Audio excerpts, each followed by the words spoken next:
অবশেষে টনক নড়ল, শুরু হলো জখম হাতির চিকিৎসা। প্রায় 2 মাস আগে শিলিগুড়ির নকশালবাড়ি জঙ্গল থেকে মেচি নদী পেরিয়ে একটি হাতির পাল নেপালে ঢুকে পড়ে।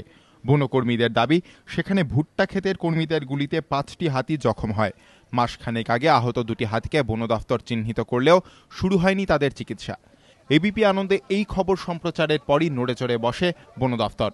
শুক্রবার গরুমারা অভয়ারণ্য থেকে 2টি কুনকি হাতি এনে গুলিবিদ্ধ পূর্ণবয়স্ক হাতিটিকে নকশালবাড়ির কিরণচন্দ্র চা বাগানে আটকে রাখা হয়।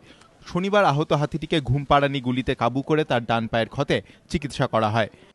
আজকে তো বুলেট টুলেট কিছু পাওয়া যায়নি, কিন্তু ইঞ্জুরিটা বেশ ভালোই হয়েছে, অনেকটা প্রায় 1 ফিট ডিপ হয়ে গেছে, পাঁচ হয়ে গেছিল, সেগুলি সব ওয়াশ করে বের করে দেওয়া হলো। এখন এক্সপেক্ট করছি হয়তো সার্ভাইভ করবে আর কি। এদিকে চিকিৎসায় দেরির অভিযোগে সরব হয়েছেন বন্যপ্রাণী প্রেমীরা।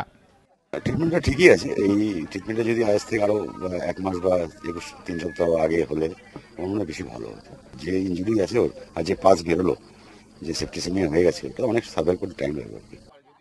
অপর 3টি জখম হাতির খোঁজ চলছে নকশালবাড়ি জঙ্গলে। সীমান্ত পেরিয়ে হাতি নেপালে ঢুকে পড়লেই যাতে গুলি না করা হয় সে ব্যাপারে নেপাল সরকারের সঙ্গে আলোচনার জন্য কেন্দ্রীয় স্বরাষ্ট্র মন্ত্রকের কাছে আর্জি জানিয়েছে রাজ্য বন দফতর। সনদ ঝা, এবিপি আনন্দ, শিলিগুড়ি।